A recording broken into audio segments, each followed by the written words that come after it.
best is yet to come. Tiene la palabra Eduardo Montes. Muy bien, muchas gracias, Claudio. Mi situación es comprometida porque soy ingeniero, con lo cual no soy ni economista como la banda derecha, ni jurista como la banda izquierda. Y segundo, soy actualmente quizá el único de los tres que está en la primera línea de batalla, o no batalla, pero que está en la primera línea para bien o para mal. Con lo cual sometido a todo tipo de parabienes y críticas, más bien críticas.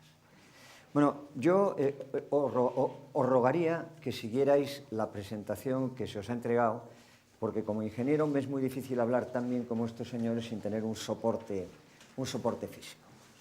El primer problema del sistema, yo me gustaría contar un poco cómo funciona el sistema y dónde están los problemas, ¿no? El primer problema del sistema es que la energía eléctrica tenía el paradigma que cada 10 años, me parece, se duplicaba el consumo.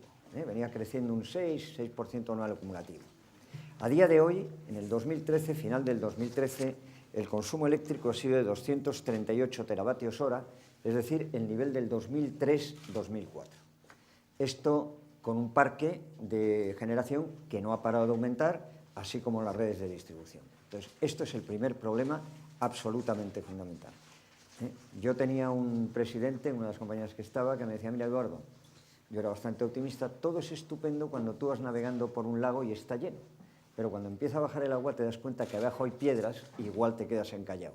Bueno, es un tema que es fundamental para entender lo que está pasando. Segundo, el mix energético. En nuestro país tenemos un mix energético que no está mal, no está mal. Es decir, a día de hoy el 40% aproximadamente son energías renovables, en régimen especial en general, y el 60% son, entre comillas, energías tradicionales. Es decir, estamos mucho más cerca del cumplimiento del 20-20-20 que la mayoría de los países europeos.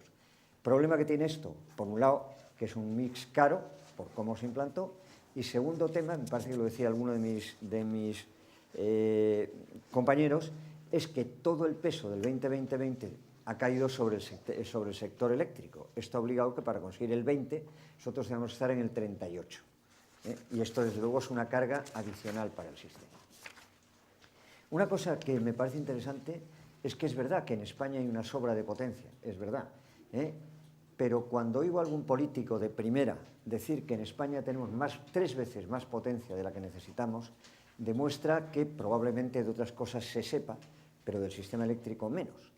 En el pico, según Red Eléctrica, el pico de invierno en el 2013-2014 ha sido de 40.000 megavatios aproximadamente.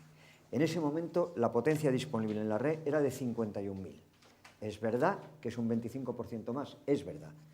La Unión Europea recomienda un 15%. Estamos por encima, pero no es 3 veces más. Es decir, cuando decimos no va a haber inversiones en generación, seguramente no las haya, pero mucho cuidado. Hay que hacer un análisis claro de qué va a pasar cuando de 238 teravatios hora pasemos, como sería normal, a 340, 350. El sistema eléctrico tiene 2 partes fundamentales que están recogidos en los costes o en los precios. Uno de ellos es los costes regulados, que son las redes, por un lado, y otro tipo de primas al régimen especial, subvenciones, etcétera, etcétera. Luego veremos lo que significa una y otra.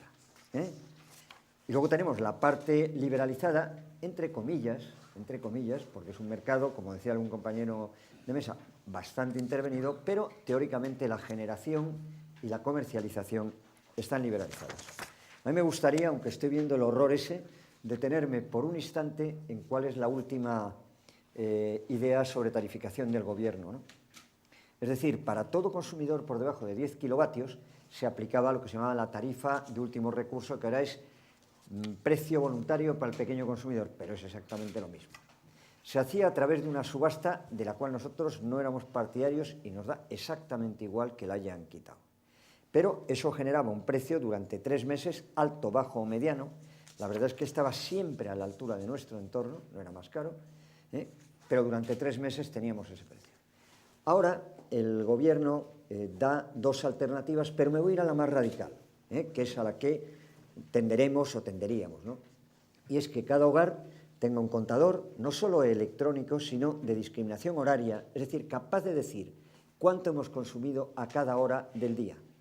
eso lo multiplica por el precio del pool en ese momento, por el precio del mercado diario, y eso le da a usted el precio. Lo suma y al final, para daros una idea, y perdón que os trate de tú, pero si no voy a volver al tú sin querer, teniendo en cuenta que hay 16 millones a día de hoy de usuarios del precio de venta o el precio voluntario al pequeño consumidor, significa 742 lecturas mensuales por 16 millones, se aproxima a las 11.000 millones de lecturas mensuales. Esto es complejo de gestionar, pero es que además nos obligaría a cambiar nuestra forma de usar la energía eléctrica, porque evidentemente si hay horas punta, donde el precio es más caro, es porque consumimos ahí, porque todos nos duchamos seguramente a la misma hora, porque todos encendemos la luz a la misma hora. En la medida que seamos capaces de cambiar esa costumbre de uso, seguro que se podrían conseguir ahorros, además de la intermediación financiera, de la subasta, etcétera, seguro. Pero en la medida que todos lo cambiáramos en el mismo sentido, se volvería a producir una hora punta, con lo cual no es claro, ¿eh? Ahora, es verdad que es un paso hacia la liberalización teórico, puesto que todos tendremos derecho a acceder al mercado. En la siguiente veis una que a mí me parece interesante y que mi amigo Gaspar ha tratado antes. ¿Cómo es posible que en un país con una energía eléctrica barata, con unas redes relativamente baratas, tengamos uno de los precios más altos de Europa? Ahí tenéis una transparencia en la cual hay un cuadro en cómo ha evolucionado los precios del pool eléctrico español, que es el que tiene puntitos respecto al pool, a los pools del resto de Europa. Veis que ha estado siempre en la media baja o por debajo de la media.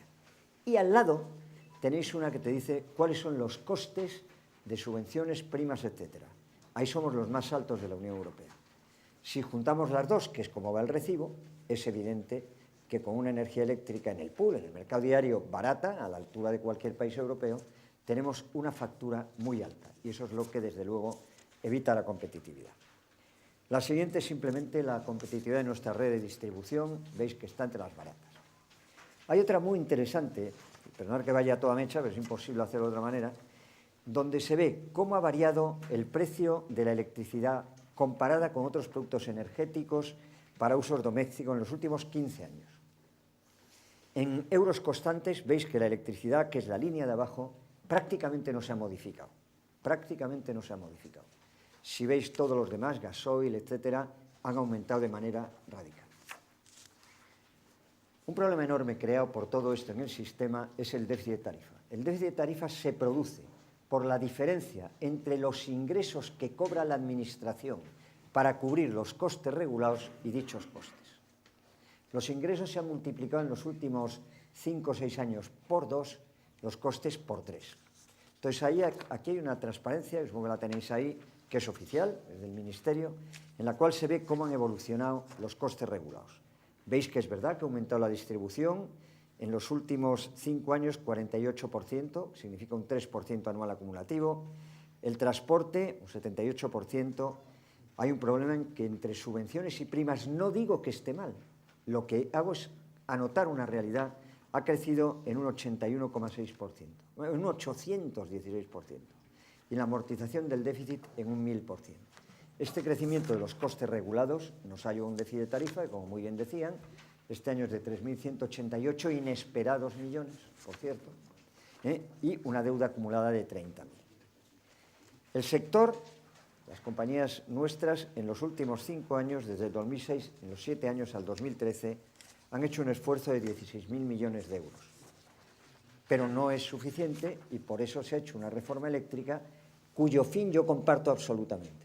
Es decir, yo creo que el Gobierno tenía obligación de atajar algo que era tremendo, un déficit de tarifa que es inadmisible. Otra cosa es cómo se ha hecho. ¿Cómo ha afectado la reforma? Yo puedo hablar de nuestras compañías, que en el fondo es una parte muy significativa del sector. En total, para todo el sector, no solo para nuestras compañías, ha representado 6.759 millones de menos ingresos en 2 años. Las compañías de UNESA han soportado 4.100 millones. Esto nos ha llevado a que sobre unos activos de 106.000 millones de euros que tenemos en este momento, el retorno de la inversión sea de 3,4% frente a un coste de capital del 7,8%. Luego nos ha afectado de una manera muy importante. Segundo, ¿Existían alternativas diferentes a la adoptada para frenar el déficit tarifario? Sí, la solución ortodoxa. Es decir, si hay unos costes del sistema, vengan de donde vengan, hay que cobrar esos costes a aquellos que han elegido que el sistema sea así. Y eso es evidente. Si no se han atrevido nunca, si se hubiera hecho hace tiempo, probablemente no hubiera habido este problema. No se van a atrever ahora. Con lo cual, alguien decía que las reformas no se pueden hacer ad hoc. Esta es una reforma ad hoc y por eso estoy en contra, a pesar de que el diagnóstico es correcto. Es interesante esta transparencia que tenéis todos ahí probablemente, y es cómo ha evolucionado el recibo en los últimos 5 años, o 7 años. En el 2005, los costes del suministro eran 75% entre transporte, distribución, comercialización y generación, y el resto, entre impuestos, etcétera, era un 25%. A día de hoy, y eso es lo que decía antes Gaspar, los costes del suministro son 39%, los costes de políticas energéticas y sociales 33%, y los impuestos, tú decías que era un bien básico. Contarme qué bien básico tiene un IVA del 21%, un impuesto eléctrico de un 5% y un impuesto a la generación de un 7%.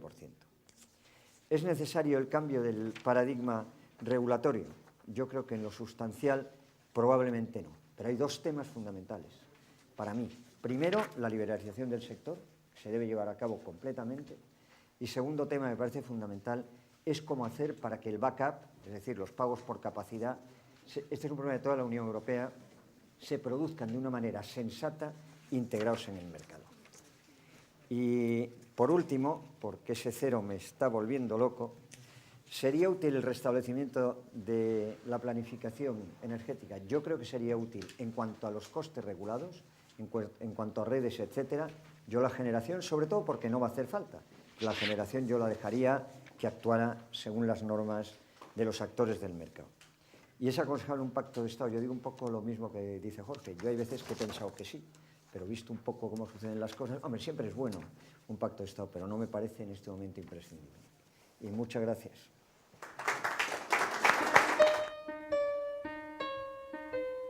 The best is yet to come.